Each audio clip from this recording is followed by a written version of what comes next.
ಭಾರತೀಯ ಜ್ಯೋತಿಷ್ಯ ಪರಂಪರೆಯಲ್ಲಿ ರಾಹು ಮತ್ತು ಕೇತುಗಳನ್ನು ಕೇವಲ ಆಕಾಶದ ಬಿಂದುಗಳೆಂದು ಪರಿಗಣಿಸದೆ ಅವುಗಳನ್ನು ಮನುಷ್ಯನ ಹಣೆಬರಹವನ್ನು ನಿರ್ಧರಿಸುವ ಛಾಯಾಗ್ರಹಗಳೆಂದು ಕರೆಯಲಾಗುತ್ತದೆ.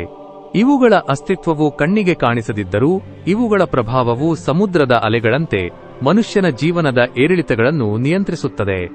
ಈ ಗ್ರಹಗಳ ರಹಸ್ಯವನ್ನು ಅರಿಯುವುದೆಂದರೆ ನಮ್ಮೊಳಗಿನ ಆಳವಾದ ಆಸೆಗಳು ಮತ್ತು ಭಯಗಳನ್ನು ಅರ್ಥಮಾಡಿಕೊಂಡಂತೆ. ಪುರಾಣದ ಕಥೆಯಲ್ಲಿ ರಾಹು ಎಂಬುದು ಕೇವಲ ತಲೆಯ ಭಾಗವಾಗಿದ್ದರೆ ಕೇತು ಎಂಬುದು ಕೇವಲ ದೇಹದ ಭಾಗವಾಗಿದೆ.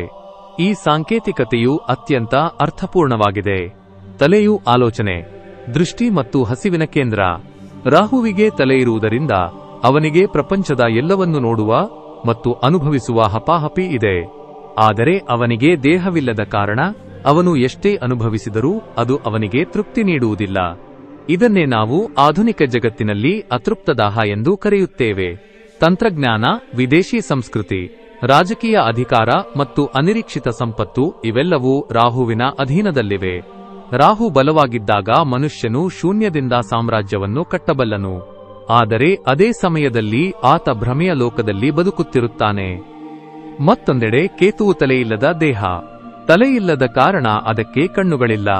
ಅಂದರೆ ಹೊರಗಿನ ಪ್ರಪಂಚದ ಆಕರ್ಷಣೆಗಳು ಅದಕ್ಕೆ ಕಾಣಿಸುವುದಿಲ್ಲ. ಅದು ಕೇವಲ ಒಳಗಿನ ಅನುಭವಕ್ಕೆ ಸೀಮಿತವಾಗಿದೆ. ಕೇತುವನ್ನು ಮೋಕ್ಷಕಾರಕ ಎನ್ನಲಾಗುತ್ತದೆ. ಅದು ಮನುಷ್ಯನಿಗೆ ನೋವು ಮತ್ತು ನಷ್ಟದ ಮೂಲಕ ಜೀವನದ ನಶ್ವರತೆಯನ್ನು ಕಲಿಸುತ್ತದೆ.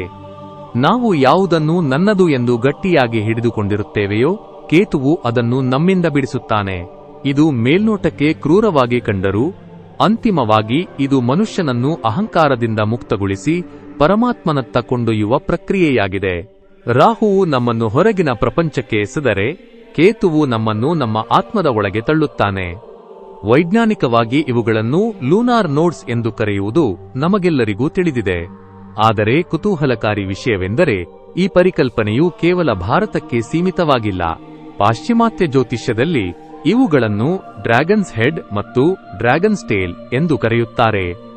ಅರೇಬಿಕ್ ಮತ್ತು ಚೀನೀ ಸಂಸ್ಕೃತಿಗಳಲ್ಲೂ ಗ್ರಹಣಕ್ಕೆ ಕಾರಣವಾಗುವ ಈ ಅದೃಶ್ಯ ಶಕ್ತಿಗಳ ಉಲ್ಲೇಖವಿದೆ. ಇದು ತೋರಿಸುವುದೇನೆಂದರೆ ಮಾನವ ನಾಗರಿಕತೆಯು ಮೊದಲಿನಿಂದಲೂ ಈ ನೆರಳು ಗ್ರಹಗಳ ಪ್ರಭಾವವನ್ನು ಗುರುತಿಸಿದೆ. ಮಾನವನ ಜೀವನ ಚಕ್ರದಲ್ಲಿ ರಾಹು ಮತ್ತು ಕೇತುಗಳು ಪ್ರತಿ 18 ವರ್ಷಗಳಿಗೊಮ್ಮೆ ತಮ್ಮ ಮೂಲ ಸ್ಥಾನಕ್ಕೆ ಮರಳುತ್ತವೆ. ಇದನ್ನು ನೋಡಲ್ ರಿಟರ್ನ್ ಎಂದು ಕರೆಯಲಾಗುತ್ತದೆ.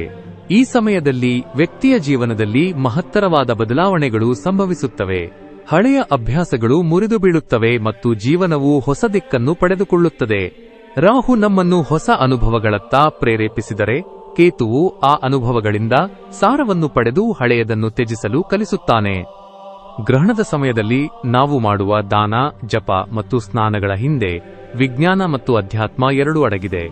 ಆ ಸಮಯದಲ್ಲಿ ಭೂಮಿಯ ಮೇಲೆ ಬೀರುವ ಕಾಂತೀಯ ಲಹರಿಗಳು ಮತ್ತು ನೆರಳುಗಳ ಪ್ರಭಾವವು ನಮ್ಮ ಮನಸ್ಸಿನ ಮೇಲೆ ಪರಿಣಾಮ ಬೀರುತ್ತದೆ. ಅದಕ್ಕಾಗಿಯೇ ಮನಸ್ಸನ್ನು ಸ್ಥಿರವಾಗಿಡಲು ಮಂತ್ರ ಪಠಣದಂತಹ ಕ್ರಿಯೆಗಳನ್ನು ಸೂಚಿಸಲಾಗಿದೆ.